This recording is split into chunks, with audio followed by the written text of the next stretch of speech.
away in the night, which really, I guess we were. We'd driven out of Denver in the dark, stopping in Omaha, Chicago, and several forgettable truck stops over the course of the next few days. Coming full circle, when we reached the sign at the edge of town at 11:30, darkness to darkness. Welcome to Spencer, the sign had read. Population 814. Shit. It wasn't like I had anything against small towns in theory, but there were small towns, and then there was Spencer. My dad had grown up here, and every story he'd ever told about his hometown had begun with an exhausted sigh and ended with the relief of moving away. So how else was I supposed to feel when Dad came to me a week ago and announced that moving to Spencer was the only answer, only option to contain the avalanche of debt that had befallen our family?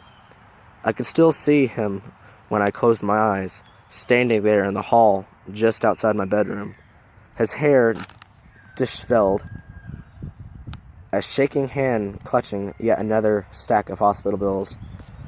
There was no arguing with him, but he acted like I was going to argue. "Stephen, we're moving in with my mother. We're moving to Spencer." That was it. Just, we're moving.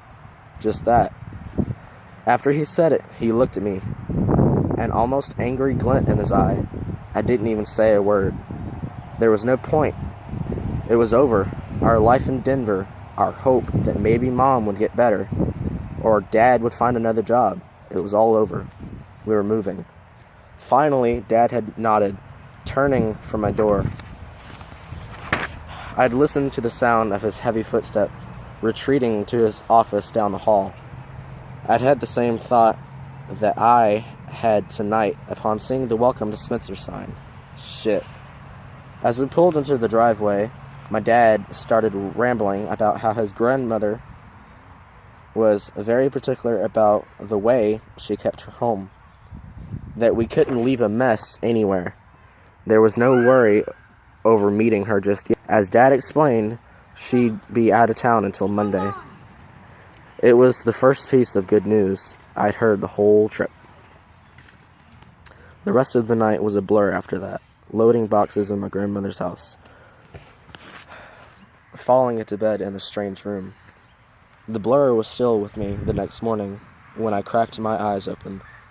My first waking moment as a resident of Spencer, Michigan, population now 816. Guess they'd have to change the sign. I held my hand up to the sunlight that was